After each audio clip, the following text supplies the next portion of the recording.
Do you have a digital camera that's always on auto mode? If so, you're definitely not alone. In fact, most amateur photographers don't know how to use their expensive cameras to their full potential. And that's why they almost always take average photos that they don't really feel proud of. But it really doesn't have to be that way. My name is Mark Hemmings, and I'm an internationally recognized photographer and photography instructor. And in this short video, I'll share with you 6 simple photography hacks that will finally get you off of the auto mode and help you take photos that are so stunning nobody will believe it was you who took them. Now, I know that's a big promise, and if you're struggling with the technical side of your camera, you're probably a bit skeptical, and I totally understand that. In fact, when I got started about 20 years ago, I was also struggling with camera settings, so I know exactly how you feel. And that's why I recorded this video, revealing 6 simple camera hacks that pro photographers rely on to get high quality photos for their clients in any photographic situation. So by the end of this video, you'll have the confidence to stop using the auto mode once and for all. And you'll be able to quickly select the perfect camera settings for any photography scene. Exposure compensation is an extremely useful camera feature that's going to let you control the brightness or darkness of your photos. What this allows you to do is make your photos brighter than normal for a cheerful appearance or darker for a more moody, atmospheric appearance. And it's really simple to do. It's as easy as pressing a plus button for the camera to increase brightness and a minus button to make your photo darker. The first step is to find a scene that the camera thinks looks good, but you feel is either too bright or too dark. Now take a look at this test shot. Okay, go ahead. Okay, I feel this photo is too dark for my artistic purposes, so I'm going to adjust my brightness level using exposure compensation. I'm going to go from auto mode to program mode, represented by the letter P. If you use a Canon camera, most models require you to press the Q button on the back to access exposure compensation. If you use a Nikon or any other camera maker model, you should see a little plus/minus icon located on the top of the camera or on the back. By pressing these buttons to access exposure compensation, you can now adjust the plus and minus scale by using one of your finger dials or the rear scroll dial, depending on your camera model. You should be able to see a scale that has a 3, 2, 1, 0, +1, +2, +3. By default, your camera is probably set to 0. Now, I'd like you to change from the default 0 setting down to -1, and then take the same photo. Okay, here we go. Go ahead. Okay, as you can see, the photo is darker than the original that I took. Now, I will get you to switch to the +1 setting, and again, take the shot. Okay, go ahead. Okay, and as expected, it's a brighter photo. Because I didn't like the way that the camera decided my exposure first, when I review all 3 shots, I really like the brighter photo that was taken at +1. To sum up, use exposure compensation when you either want a brighter or darker photo than what the camera thinks is best. Next, you're going to discover what ISO, or also pronounced ISO, is all about, and how you can use it to freeze the action when photographing moving subjects. ISO is a scale that usually goes from 100 to 3200 or more, and it represents the camera's ability to absorb light. Your camera becomes more sensitive to light with the higher ISO number, which allows you to photograph successfully even when it gets dark outside. This will allow you to create stunning photos no matter what time of the day. I remember a crazy photography job where I was hired last minute by an international magazine to fly to Japan for a 1-day photo shoot.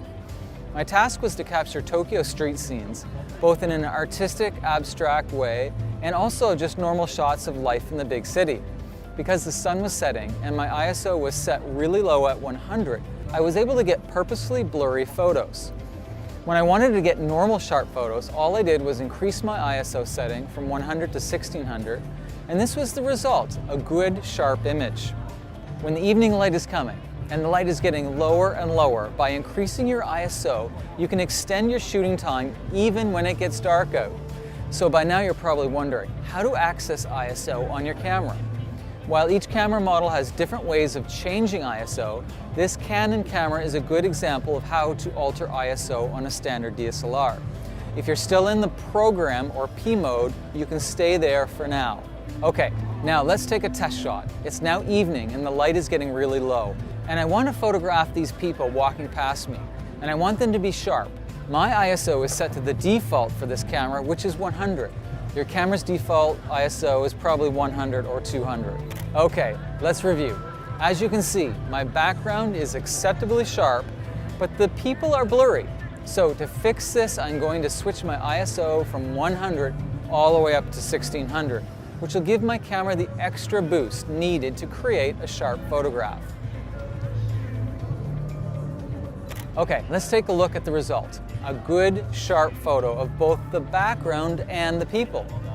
By now you're probably asking yourself, well, if a high ISO is so great, why don't I just keep my ISO high all the time? Well, the answer is that there's always a trade-off to consider. A higher ISO creates a reduced quality to the photo, so you really only want to increase ISO when it's necessary. For example, you would increase your ISO when you don't have a tripod, and you want to photograph moving objects when the light is getting low, or you're inside a building with lower light. Check out this sample photo that shows the quality of a picture I just took. By expanding the photo digitally, you can see that the low ISO photo has better quality than the high ISO photo. So I have a quick cheat sheet for you. When you're photographing in normal daylight, use 100 or 200 ISO. When photographing in mid-morning or mid-afternoon, ISO 400 is a good option. When photographing inside a building or sunset or sunrise, ISO 800 or 1600 will help you get sharp photos. Finally, use the maximum ISO possible either before the sun rises or after the sun sets. Next, I want to share with you my favorite camera mode, a mode that I use 90% of the time to get all of my best shots. Aperture priority is a mode that allows you to choose how much background blur you want in your photos. And the camera looks after pretty much everything else. Think of it as a semi-automatic mode that benefits you by giving your photos a rich, wonderful background softness. Have you ever wanted to take portraits that have a soft background behind the person, but your photos never turned out like they do in the magazines? Well, aperture priority is going to radically alter the way that you photograph people forever, because it allows you to control how much beautiful soft blur is behind the person that you're photographing. During one of my photography teaching workshops in Mexico, my friend invited me to photograph an internationally known couple who were experts in tango dancing. Because I knew that they needed to be the center of attention in my photos, I immediately blurred the background so that all of the visual attention went straight to them. Aperture priority can help you take the same types of photos. Okay, let's get to your camera. What I would like you to do is switch your top mode dial over to AV for Canon cameras or A for most other cameras. If you have a retro style camera, it's easy. Just place your shutter speed dial to A. Now, what I would like you to do is find a friend to stand in for a test shot. If you have a zoom lens, make sure you zoom it in. For example, you don't want a wide angle lens view, you want a zoomed in view, which looks better for portraits. The next step is to alter your aperture. An aperture is a small, adjustable circular opening inside your lens that opens and closes based on your desire for a lot of background blur or no background blur. A large aperture opening gives you a lot of background blur, and a small or narrow aperture opening gives you a very little or no background blur. Apertures are measured in something called f-stops, and to get background blur behind the person you're photographing, you should choose your lens's lowest f-stop number. On my lens, the lowest f-stop number is f2.8, but your lens's f-stop number may be as low as f4.5 or 5.6. Regardless, whatever the lowest f-stop number is on your lens, I'll get you to change to it right now. Okay, my friend is all ready for a test shot. I'm in aperture priority and the lens's aperture f-stop is low at 2.8. Okay, let's take the photo.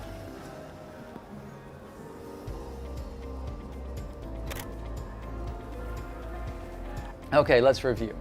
Do you see how nice and soft the blur looks behind the person? This is a result of using aperture priority and using the lowest f-stop number possible. I'm sure that you will be able to create the same types of photos now that you have a new tool in your photographic toolbox.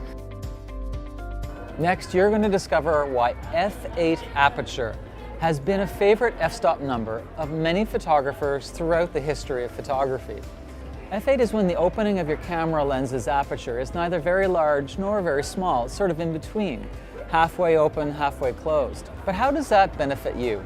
f8 is an incredibly effective aperture to work with, as it'll give your photos a lot of focus sharpness, which works perfectly well for photographing groups of people who are at different distances from your camera. f8 is considered to be the lens's sweet spot, a sort of universal aperture number that works for so many different photographic scenes and subject matter. In the previous tip, I showed you how to photograph a person with a blurry background. But when you want to photograph a group of people within any type of situation or scene or location, that's the time when you don't want much of a blurry background. Because some of the people who are not as close to the camera might end up being out of focus and a bit blurry. When you have more than one person in a photo and you want everyone in the shot to be focused sharply, f8 can help make sure that all of the faces have perfect focus. Okay, I'm at an outdoor cafe now. I'm ready to take a shot of people moving through this lovely street. Don't forget to be in aperture priority mode and change your aperture to an f-stop number of f8. Okay, I'm going to take my picture, and it may take a little while to get the right shot, but I'm sure I'll get it.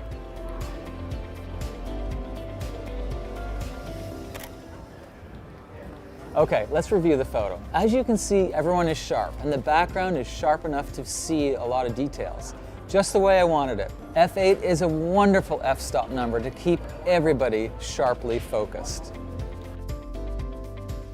Have you ever photographed a beautiful landscape scene, but when you reviewed the photo later on, you realized that a lot of the picture just didn't have enough sharp focus?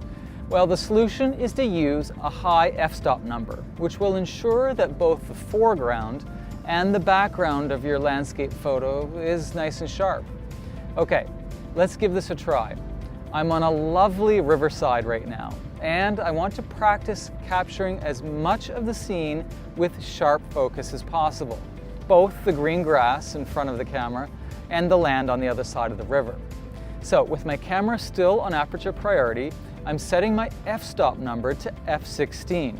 Now, because it's daytime and it's very sunny, I don't need a tripod, but before and after midday, you may need to use a tripod to avoid blurry photos. Okay, I'm going to take the picture. Okay, as you can see, the grass immediately in front of the camera and the distant land are all sharply in focus. This is a great success. Now, just to show you what happens when you photograph the scene with a low f-stop number, such as f2,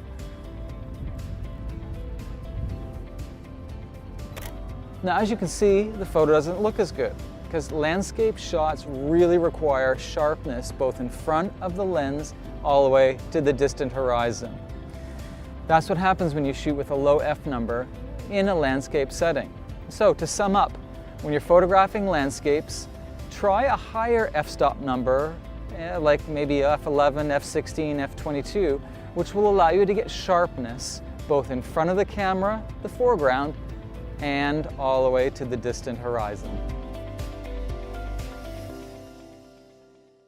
Have you ever seen magazine photos of waterfalls where the water is wonderfully smooth, or the opposite, where you can see every single water droplet?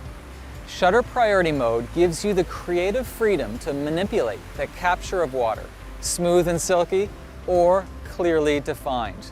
A shutter speed is simply the amount of time it takes for a shutter to first open and then close. A fast shutter speed freezes fast-moving objects, and a slow shutter makes fast-moving objects blurry. Shutter priority is a camera mode where you choose the shutter speed. On a standard DSLR like this Canon, set your upper mode dial to TV. If you're a Nikon user or have a camera from a different manufacturer, set your dial to S mode. For the photos that I'm going to take of this fountain, I am first going to use a 1-second exposure to show you how you can make water appear beautifully blurred. Don't forget that you'll need a tripod for this type of photo, or at least a stable platform like a chair, a rock, a garbage can, or anything that you can find to keep your camera still. This type of photography works best either early morning or late evening. It's almost impossible to get this type of photography in the daytime unless you purchase special lens filters. Also, in tip number 2, I showed you how to adjust your ISO. Make sure that your ISO number is the lowest possible, which for most cameras is ISO 100 or ISO 200. Okay, with your shutter speed set at 1 second and your camera is in shutter priority mode, you're ready to take the photo. As soon as you gently click the shutter button, let go of the camera so you don't shake it. Just let the camera record for the full 1 second and then review. So, what do you think? Did it work? The environment surrounding the fountain is good and sharp, and the water is silky smooth. Now that's the way to shoot in shutter priority mode. But that's not all. Let me now show you how to freeze the water by choosing a faster shutter speed. Instead of 1 second, I would like you to now change your shutter speed all the way to 1/250th of a second, also called 1/250. This is a fast shutter speed, and it'll help you freeze the water in place. Because it's getting dark outside now, I need to increase my ISO to the highest amount possible. For your camera, that might be ISO 1600, 3200, or maybe even higher. Ready to take the same picture? This time with a fast shutter speed to freeze the water? Okay, let's compare the two photos. One at a slow shutter speed of 1 second, which has a nice soft blur, and the other at 1/250th of a second, which is a fraction of a second. And this one has the streams of water nice and sharp. Okay, I hope you enjoyed these 6 photography hacks, and I promise you that once you start using them, you'll never have to rely on the auto mode again. With that said, there's only so much I could share in a short video like this, and while I didn't hold anything back, there are so many other photography tricks and techniques that would really make a difference to your photos. And while the technical side of your camera is really important, it's just one aspect of becoming a great photographer. You see, when I finally mastered the technicalities of my camera, it took me another 10 years to get my photography to a level where I was really pleased with it. And that's because the creative side of photography is even more important than the technical side. Now, if you're stubborn like I was, you'll try to figure it out all by yourself. That's what I did, and after 10 years of being a full-time photographer, I finally felt confident about my photos. But it took me so long, and it was so difficult, that I wanted to create an easier option for people like you who want to take stunning photos without wasting 10 years of your life to get there. And that's exactly why I created Digital Camera Mastery, which is an online course that reveals everything I've discovered during my 20-year career as a professional photographer. This course will help you take stunning, high-quality photos in just a few short days from now. Now, under this video, you'll find information about my Digital Camera Mastery course. So if you'd like to take stunning, high-quality photos that leave your friends and family speechless, and if you don't want to waste 10 years of your life trying to figure it all out by yourself, then take a look at my full course right under this video. Thanks, and I hope to see you there.